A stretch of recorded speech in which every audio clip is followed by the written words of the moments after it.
Hello, जय हिंद, नमस्कार दोस्तों। आप सभी का स्वागत है आपके अपने YouTube channel online GK free classes में। आज के इस क्लास में हम रेलवे ग्रुप डी परीक्षा 2025 के लिए 30वां मॉडल पेपर लेकर आए हैं और इस 30वें मॉडल पेपर के अंदर हम बहुत ही इंपॉर्टेंट क्वेश्चनों को कवर करेंगे। और मेरे भाई, ये सभी क्वेश्चन आपके रेलवे ग्रुप डी एग्जाम 2025 के लिए इंपॉर्टेंट रहेंगे, इसलिए इस 30वें मॉडल पेपर को आपको कंप्लीट देखना है और इस मॉडल पेपर के एंड में आपको बताना है कि आपके टोटल कितने क्वेश्चन है सही होते हैं। और यदि आप इस चैनल से पहली बार जुड़े हैं तो चैनल को कर लेना सब्सक्राइब और बेल आइकन को प्रेस करना, ताकि ऐसी शानदार क्लास का नोटिफिकेशन आपको सबसे पहले देखने को मिले। तो चलिए शुरू करते हैं आज के इस 30वें मॉडल पेपर को बिना देरी के।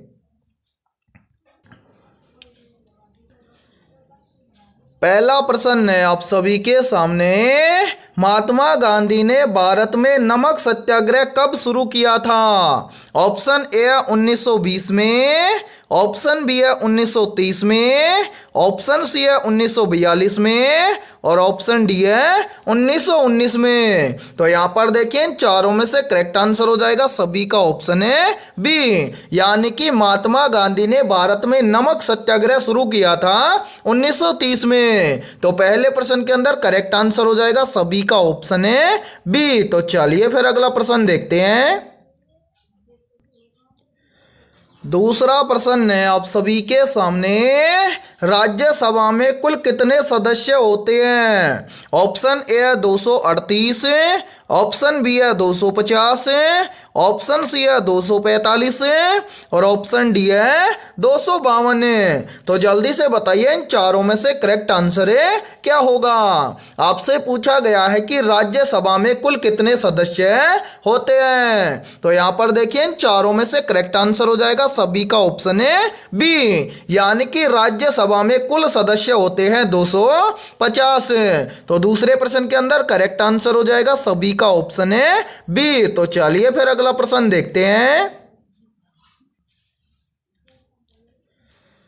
तीसरा प्रश्न है आप सभी के सामने, भारत का पहला परमाणु परीक्षण कब और कहां हुआ था? मोस्ट इंपोर्टेंट प्रश्न है ये। तो यहां पर देखिए, इन चारों में से करेक्ट आंसर हो जाएगा सभी का ऑप्शन है ए, यानी कि भारत का पहला परमाणु परीक्षण हुआ था 1974 में। कहां पर हुआ था? पोखरण में। तो तीसरे प्रश्न के अंदर करेक्ट आंसर हो जाएगा सभी का ऑप्शन है ए। और मेरे भाई, यहां पर देखिए, आप सभी के लिए बहुत ही इंपॉर्टेंट सूचना है। यदि आप पहली बार में रेलवे ग्रुप डी एग्जाम 2025 को क्रैक करना चाहते हैं तो हमने आपके रेलवे ग्रुप डी एग्जाम 2025 के लिए GK, GS, mathematics, science, current affairs और रीजनिंग के लगभग 21,000 प्लस मोस्ट इंपोर्टेंट क्वेश्चनों का पीडीएफ सेट तैयार किया है। यदि आप ये 21,000 प्लस मोस्ट इंपोर्टेंट क्वेश्चनों का पीडीएफ सेट लेना चाहते हैं तो आप हमारे व्हाट्सएप नंबर पर कांटेक्ट करके ले सकते हैं। और इस पीडीएफ सेट की प्राइस हमने रखी है मात्र और मात्र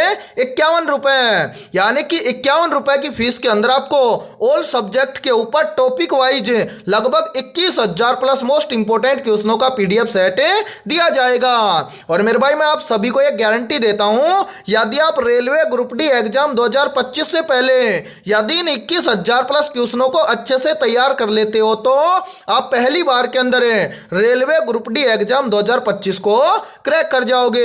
तो जल्दी से जाइए और इस व्हाट्सएप नंबर पर आप कांटेक्ट करके इस पीडीएफ सेट को ले लीजिए और रेलवे ग्रुप डी एग्जाम से पहले अपनी तैयारी को मजबूत बना लीजिए। ठीक है, तो चलिए फिर अगला प्रश्न देखते हैं।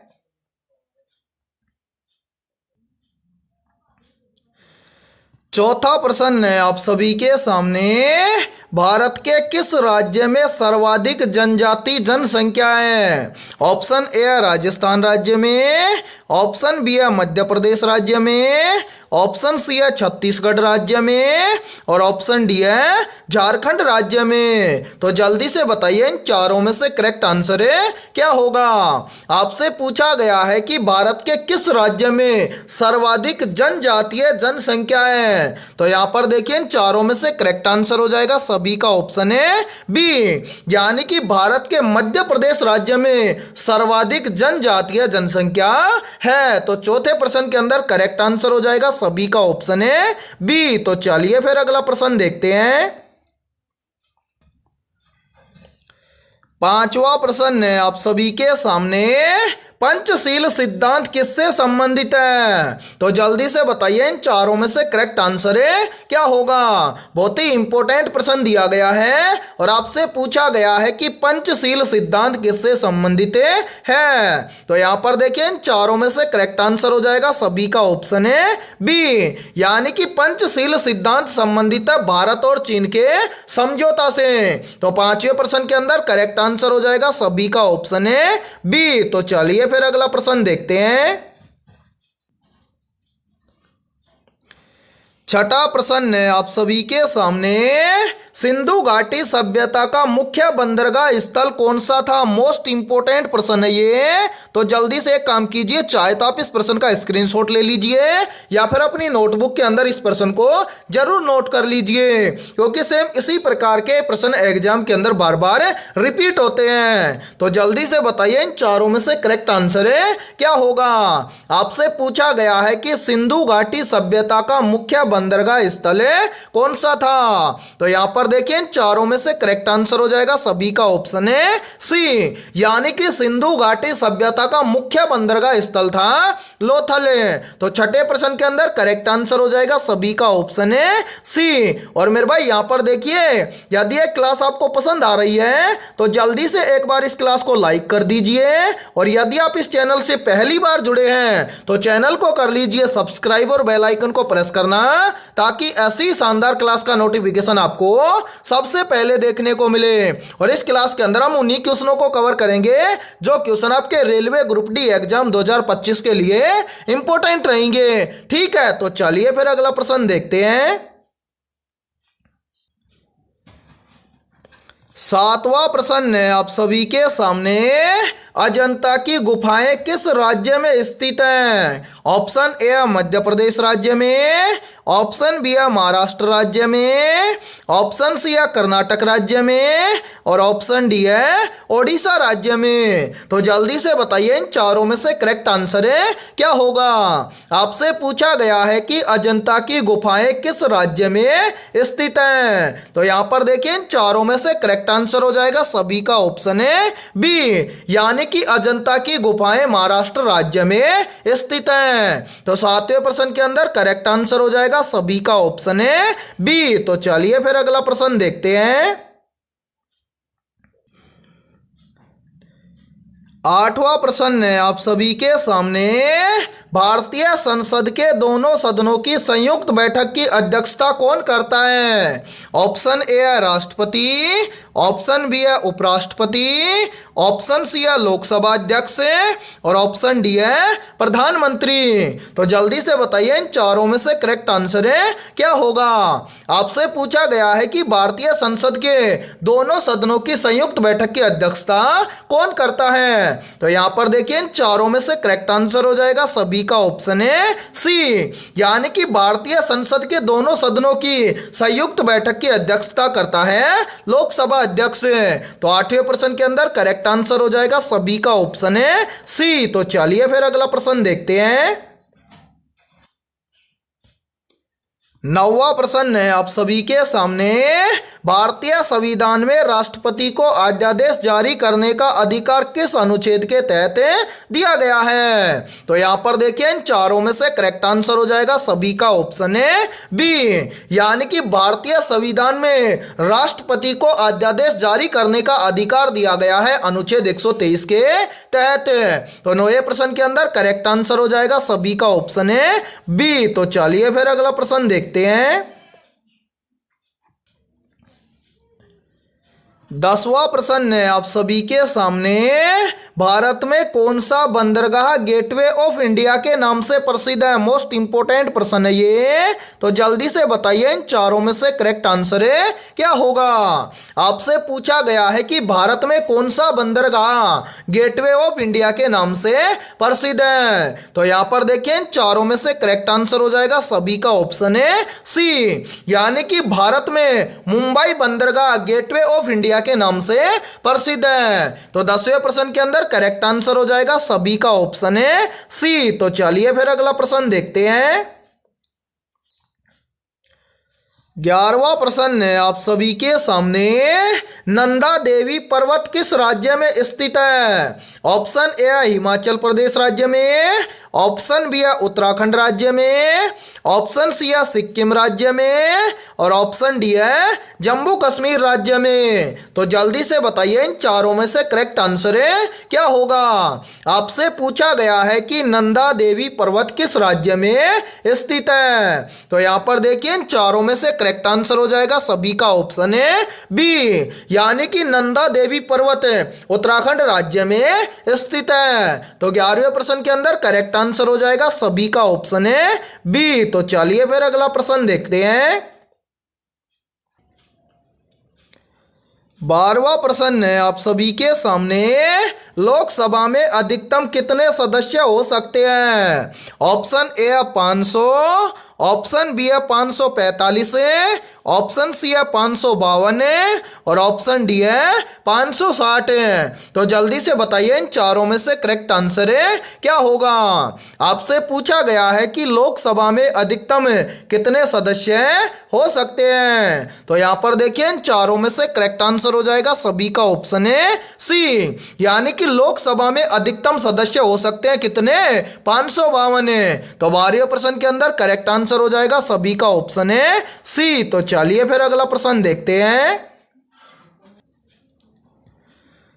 13वां प्रश्न है आप सभी के सामने, निम्नलिखित में से विश्व की सबसे लंबी नदी कौन सी है? तो यहां पर देखिए इन चारों में से करेक्ट आंसर हो जाएगा सभी का ऑप्शन है सी, यानी कि विश्व की सबसे लंबी नदी है नील नदी। और देखिए काफी बार एग्जाम के अंदर पूछ लिया जाता है कि नील नदी की लंबाई कितनी है। तो याद रखना नील नदी की लंबाई है कितनी? 6650 किलोमीटर है। ठीक है, तो इस प्रश्न को आप जरूर याद रखना। और 13वें प्रश्न के अंदर करेक्ट आंसर हो जाएगा सभी का ऑप्शन है सी। तो चलिए फिर अगला प्रश्न देखते हैं। 14वां प्रश्न है आप सभी के सामने, कृष्णा नदी का उद्गम स्थल कहां से है? ऑप्शन ए है कर्नाटक से, ऑप्शन बी है आंध्र प्रदेश से, ऑप्शन सी है महाराष्ट्र से और ऑप्शन डी है तेलंगाना से। तो जल्दी से बताइए इन चारों में से करेक्ट आंसर है क्या होगा। आपसे पूछा गया है कि कृष्णा नदी का उद्गम स्थल कहां से है। तो यहां पर देखिए इन चारों में से करेक्ट आंसर हो जाएगा सभी का ऑप्शन है सी, यानी कि कृष्णा नदी का उद्गम स्थल है महाराष्ट्र से। तो 14वें प्रश्न के अंदर करेक्ट आंसर हो जाएगा सभी का ऑप्शन है सी। तो चलिए फिर अगला प्रश्न देखते हैं। 15वां प्रश्न है आप सभी के सामने, भारत में निर्वाचन आयोग की स्थापना कब हुई थी? ऑप्शन ए 1947 में, ऑप्शन बी है 1950 में, ऑप्शन सी है 1952 में और ऑप्शन डी है 1962 में। तो यहां पर देखिए इन चारों में से करेक्ट आंसर हो जाएगा सभी का ऑप्शन है बी, यानी कि भारत में निर्वाचन आयोग की स्थापना हुई थी 1950 में। तो 15वें प्रश्न के अंदर करेक्ट आंसर हो जाएगा सभी का ऑप्शन है बी। तो चलिए फिर अगला प्रश्न देखते हैं। 16वां प्रश्न है आप सभी के सामने, मुगल साम्राज्य की स्थापना किसने की थी? ऑप्शन ए है बाबर ने, ऑप्शन बी है अकबर ने, ऑप्शन सी है हुमायूं ने और ऑप्शन डी है शाहजहां ने। तो जल्दी से बताइए इन चारों में से करेक्ट आंसर है क्या होगा। आपसे पूछा गया है कि मुगल साम्राज्य की स्थापना किसने की थी। तो यहां पर देखिए इन चारों में से करेक्ट आंसर हो जाएगा सभी का ऑप्शन है ए, यानी कि मुगल साम्राज्य की स्थापना की थी बाबर ने। तो 16वें प्रश्न के अंदर करेक्ट आंसर हो जाएगा सभी का ऑप्शन है ए। और मेरे भाई यहां पर देखिए, यदि अभी तक आपने इस क्लास को लाइक नहीं किया है तो जल्दी से एक बार इस क्लास को लाइक कर दीजिए। और आपके जितने भी दोस्त हैं रेलवे ग्रुप डी एग्जाम 2025 की तैयारी कर रहे हैं तो उनके पास भी इस क्लास को ज्यादा से ज्यादा शेयर करें। और इस क्लास के अंदर जितने भी क्वेश्चन होने वाले हैं, यदि उन सभी क्वेश्चनों में से आपको किसी भी क्वेश्चन के अंदर कोई भी डाउट हो तो आप कमेंट सेक्शन के अंदर पूछ सकते हैं। और यदि किसी भी क्वेश्चन का आंसर आपको पहले से आता हो तो उस क्वेश्चन का आंसर आप कमेंट सेक्शन के अंदर जरूर कमेंट करें। ठीक है, तो चलिए फिर अगला प्रश्न देखते हैं। 17वां प्रश्न है आप सभी के सामने। भारत में निम्नलिखित में से कौन सा द्वीप ज्वालामुखी द्वीप है? ऑप्शन ए लक्षद्वीप है, ऑप्शन बी है अंडमान निकोबार द्वीप है, ऑप्शन सी है बैरन द्वीप है और ऑप्शन डी है मांजुली द्वीप है। तो यहाँ पर देखिए इन चारों में से करेक्ट आंसर हो जाएगा सभी का ऑप्शन है सी, यानी कि भारत में इन सभी में से जो बैरन द्वीप है ये क्या है? ज्वालामुखी द्वीप है। तो 17वें प्रश्न के अंदर करेक्ट आंसर हो जाएगा सभी का ऑप्शन है सी। तो चलिए फिर अगला प्रश्न देखते हैं। 18वां प्रश्न है आप सभी के सामने। प्रधानमंत्री जनधन योजना किस वर्ष शुरू की गई थी? ऑप्शन ए है 2012 में, ऑप्शन बी है 2014 में, ऑप्शन सी है 2016 में और ऑप्शन डी है 2018 में। तो यहाँ पर देखिए इन चारों में से करेक्ट आंसर हो जाएगा सभी का ऑप्शन है बी, यानी कि प्रधानमंत्री जनधन योजना 2014 में शुरू की गई थी। तो 18वें प्रश्न के अंदर करेक्ट आंसर हो जाएगा सभी का ऑप्शन है बी। तो चलिए फिर अगला प्रश्न देखते हैं। 20वां प्रश्न है आप सभी के सामने। भारत में सबसे कम वर्षा किस राज्य में होती है? ऑप्शन ए है राजस्थान राज्य में, ऑप्शन बी है गुजरात राज्य में, ऑप्शन सी है हरियाणा राज्य में और ऑप्शन डी है पंजाब राज्य में। तो यहाँ पर देखिए इन चारों में से करेक्ट आंसर हो जाएगा सभी का ऑप्शन है ए। यहाँ पर देखिए भारत में जो सबसे कम वर्षा होती है वो राज्य है राजस्थान, या फिर हम बोल सकते हैं कि भारत के राजस्थान राज्य में सबसे कम वर्षा होती है। तो 20वें प्रश्न के अंदर करेक्ट आंसर हो जाएगा सभी का ऑप्शन है ए। तो चलिए फिर अगला प्रश्न देखते हैं। 21वां प्रश्न है आप सभी के सामने। मंगलयान मिशन भारत में कब लॉन्च किया गया था? ऑप्शन ए है 2010 में, ऑप्शन बी है 2013 में, ऑप्शन सी है 2015 में और ऑप्शन डी है 2017 में। तो जल्दी से बताइए इन चारों में से करेक्ट आंसर है क्या होगा? आपसे पूछा गया है कि मंगलयान मिशन भारत में कब लॉन्च किया गया था। तो यहाँ पर देखिए इन चारों में से करेक्ट आंसर हो जाएगा सभी का ऑप्शन है बी, यानी कि मंगलयान मिशन भारत में लॉन्च किया गया था 2013 में। तो 21वें प्रश्न के अंदर करेक्ट आंसर हो जाएगा सभी का ऑप्शन है बी। तो चलिए फिर अगला प्रश्न देखते हैं। 22वां प्रश्न है आप सभी के सामने। भारतीय राष्ट्रीय कांग्रेस का पहला अधिवेशन कहाँ हुआ था? ऑप्शन ए है मुंबई में, ऑप्शन बी है पुणे में, ऑप्शन सी है दिल्ली में और ऑप्शन डी है कोलकाता में। तो जल्दी से बताइए इन चारों में से करेक्ट आंसर है क्या होगा? और मेरे भाई मोस्ट इंपोर्टेंट प्रश्न है ये, चाहे तो आप इस प्रश्न का स्क्रीनशॉट भी ले सकते हैं, क्योंकि सेम इसी टाइप के क्वेश्चन आपके ग्रुप डी के अंदर पूछे जाते हैं। तो यहाँ पर देखिए इन चारों में से करेक्ट आंसर हो जाएगा सभी का ऑप्शन है ए, यानी कि भारतीय राष्ट्रीय कांग्रेस का पहला अधिवेशन हुआ था मुंबई में। तो 22वें प्रश्न के अंदर करेक्ट आंसर हो जाएगा सभी का ऑप्शन है ए। तो चलिए फिर अगला प्रश्न देखते हैं। 23वां प्रश्न है आप सभी के सामने। भारतीय संविधान में राज्यपाल की नियुक्ति कौन करता है? तो यहाँ पर देखिए इन चारों में से करेक्ट आंसर हो जाएगा सभी का ऑप्शन है बी, यानी कि भारतीय संविधान में राज्यपाल की नियुक्ति करता है राष्ट्रपति। तो 23वें प्रश्न के अंदर करेक्ट आंसर हो जाएगा सभी का ऑप्शन है बी। और मेरे भाई यहाँ पर देखिए आप सभी के लिए बहुत ही इंपॉर्टेंट सूचना है। यदि आप पहली बार में रेलवे ग्रुप डी एग्जाम 2025 को क्रैक करना चाहते हैं तो हमने आपके रेलवे ग्रुप डी एग्जाम 2025 के लिए ऑल सब्जेक्ट के ऊपर टॉपिक वाइज लगभग 21,000 प्लस मोस्ट इंपोर्टेंट क्वेश्चनों का पीडीएफ सेट तैयार किया है। यदि आप ये 21,000 प्लस मोस्ट इंपोर्टेंट क्वेश्चनों का पीडीएफ सेट लेना चाहते हैं तो आप हमारे इस व्हाट्सएप नंबर पर कॉन्टैक्ट करके ले सकते हैं। व्हाट्सएप नंबर है 7374 826893 ये हमारा व्हाट्सअप नंबर है। इस व्हाट्सअप नंबर पर आप कांटेक्ट करके इस पीडीएफ सेट को ले सकते हैं। और मेरे भाई इस पीडीएफ सेट की प्राइस हमने रखी है मात्र और मात्र 51 रुपए, यानी कि 51 रुपए की फीस के अंदर आपको 21,000 प्लस मोस्ट इंपोर्टेंट क्वेश्चनों का पीडीएफ सेट दिया जाएगा। और मैं आप सभी को ये गारंटी देता हूं, यदि आप रेलवे ग्रुप डी एग्जाम 2025 से पहले यदि इन 21,000 प्लस क्वेश्चनों को अच्छे से तैयार कर लेते हो तो आप पहली बार के अंदर रेलवे ग्रुप डी एग्जाम 2025 को क्रैक कर जाओगे। तो जल्दी से जाइए और इस व्हाट्सएप नंबर पर कांटेक्ट करके इस पीडीएफ सेट को ले लीजिए और एग्जाम से पहले अपनी तैयारी को मजबूत बना लीजिए। ठीक है, तो चलिए फिर अगला प्रश्न देखते हैं। 24वां प्रश्न है आप सभी के सामने, विश्व में सबसे अधिक जनसंख्या वाला देश कौन सा है? तो यहां पर देखिए इन चारों में से करेक्ट आंसर हो जाएगा सभी का ऑप्शन है ए, यानी कि विश्व में सबसे अधिक जनसंख्या वाला देश है भारत देश। तो 24वें प्रश्न के अंदर करेक्ट आंसर हो जाएगा सभी का ऑप्शन है ए। तो चलिए फिर अगला प्रश्न देखते हैं।